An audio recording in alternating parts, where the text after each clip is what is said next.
So good morning, everyone. So in this particular session, we'll speak about the satellite system. What exactly is a satellite system? And we also see now how the signals will travel in a satellite system. Now, so this is a pictorial representation of a satellite system, and the credit of this particular image is goes to the user, and we have obtained this particular image from an internet there. Okay, now so this is the image of an satellite system there. So we'll try to understand how exactly this satellite system will work. Now basically when you use the word satellite, now satellite I can call it as an artificial object which is revolving around some planet. We call it as a satellite there. So we all know that today most of our long distance communications are depending upon the satellite. Satellite is an artificial object which is placed at a greater height. So in the previous sessions, we see at what distance the satellite will be launched in. Okay, now in this case, now this is an satellite which has been launched, and the job of any satellite, the basic job of any satellite is that it will be acting as a repeater. Now, whatever the signals it is receiving from the Earth, it will resend the signals back to the Earth, maybe at different locations or at the same locations there. So these things we'll discuss in the coming session there. But in this session, we'll speak about the basic principle of a satellite system there. So to start with, the first we'll have an user. So usually in the satellite, we don't launch a satellite for one user. Multiple users will be using the satellite. We go for a multiplexing technique for in the satellite communication there. Okay, now first we'll have a user, and the data from the user is given to a terrestrial system. Now the terrestrial system will be considering of what do you call the modulators, amplifiers and multiplexers, and this will take care that okay they will assign one particular slot to the satellites or different frequencies to the satellite. The terrestrial system will take care of that, and from there the data is given to the earth station. So earth station, we call it as a base station. So this is the station located in the base, and this particular station will be responsible for communicating with the satellite. The users cannot communicate with the satellite directly there. So the users can communicate to the satellite through the earth station there. So this is the earth station. Earth station will be responsible for collecting the data from different users, and the data is given to the satellite. So the signal, and earth station will take care of amplifying the signal, boosting up or increasing the power content of the signal, because the satellites are launched at a height of very few kilometers there. The distance have to travel a very long distance. So therefore the signals have to travel a very long distance. So therefore the earth station will take care of preparing the signals so that the signals are capable of traveling such a long distance and reaching the satellite there. So once the signals reach the satellite, basically I said that the satellite is a repeater. Now what the satellite will do, it will pick up the signal and send the signals back to the earth station or back to the earth. Maybe the earth station may be located at the same place, or it may be located at the different place. So the signal which the satellite is sending back to the earth, now that signal we call it as a downlink.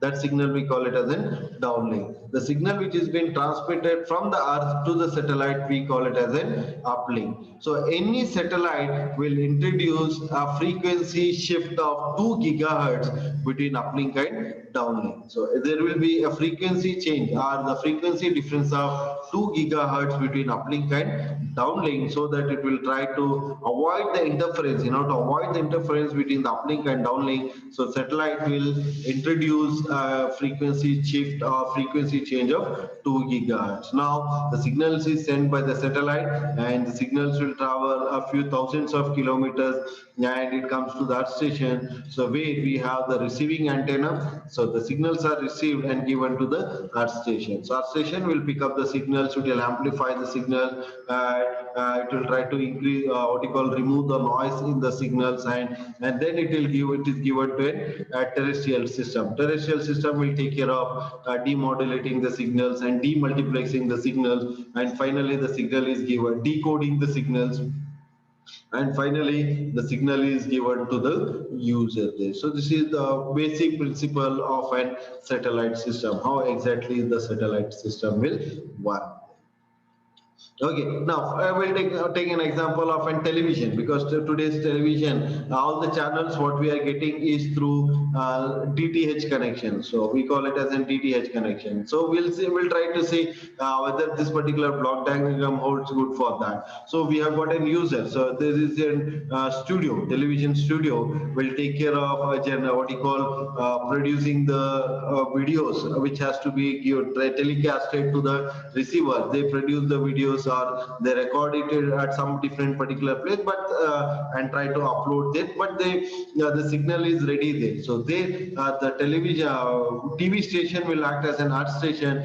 From the earth station, it is given to the satellite, and from the satellite, it is given to the receiver. So in the receiver, now this is our D2H antenna, which we are installing in our houses, the D2H antenna. And what do you call your earth station? Our set-top box will be acting as our earth station. So it will pick up the signals, it will demodulate, decode the signals, and after decoding the signals, it is given to a terrestrial system. Terrestrial system, our television will act as our terrestrial system, and finally it is given to the user. So this is the basic principle of a satellite system. Now next we go try to study in detail about the ground station. What exactly is the ground station? What are the things present in the ground station? So basically the ground station can be divided into three substations. One is called as the uplink substation, second one is called as a downlink substation, and this we call it as a power supply substation. Uplink substation, downlink substation, and power supply substation. So first we'll speak about the uplink substation. So here you can see that, so we are having different users. So as I said that we don't use one ground station for one user, but a group of users will be using one ground station or a satellite. So all these are the group of users who want to communicate with the satellite. So all these users are multiplexed. All these users are multiplexed by using the multiplexing technique. Either they can go for time division, or they can go for frequency division, or they can go for the code division. Any type of multiplexing they can do. Along with that, they also encode the data. After encoding the data, it is given to a modulator. So modulator which will modulate the signals there. So modulate the signal and increase the power content and voltage content of the signals. After modulation, usually the modulated signal will be in the frequency range of 70 megahertz.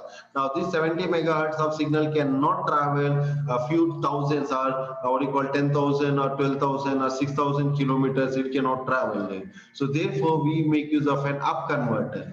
We make use of an up converter. The job of this up converter is to convert the signals from megahertz to few gigahertz here. The signals are converted into few gigahertz, and once the signals are converted into gigahertz, it is given to an high power amplifier. Now this high power amplifier will boost up the power of the signal of gigahertz of signal. So for example, if you are making use of an C-band satellite there, so C-band satellite, the frequency range will be from somewhere around 5 gigahertz or something, approximately 4 to 5 gigahertz there. So we will increase the high power amplifier will take care of increasing the power of the signal. It has to be in terms of few megawatts there. So high power amplifier will take care of converting that into few megawatts, and then it is given to a duplexer. So duplexer, as we all know, that it is a switch which will decide whether the antenna has to be converted to the transmitter or to the receiver. Now initially the antenna during the transmitting part, the antenna will be converted to the uplink section.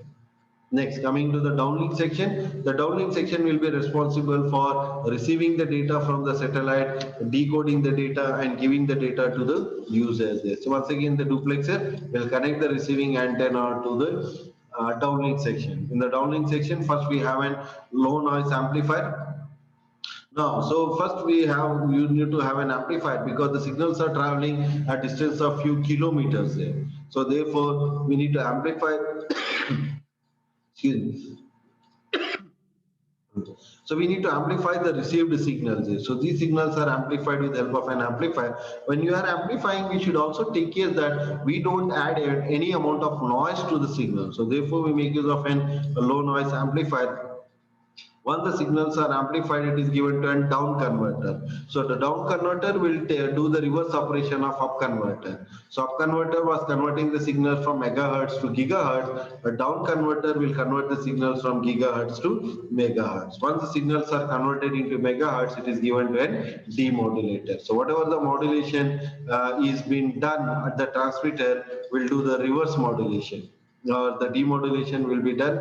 Once the signals are demodulated, the signals are demultiplexed, because I said that multiple users are using the earth station. The signals are decoded and demultiplexed, and finally the data received from the satellite is given to the concerned users with the help of different types of demultiplexing techniques. So that's about the downlink substation. We have got one more substation called as power supply substation. The power supply substation will be responsible for providing uninterrupted power supply to the satellite. So usually they depend upon the kind of commercial power supplies. Along with that, they will also have an backup of generators or the batteries, so that the intention of the main purpose of this power supply substation is to provide uninterrupted power supply to the entire ground station around the clock 24/7, irrespective of the time, irrespective of the season. So power supply substation will provide the power to the ground station. Now, this is the, I can say, the working principle of a ground station. So maybe in the coming sessions, we will discuss about the uplink substation and downlink substation in detail. Okay, thank you.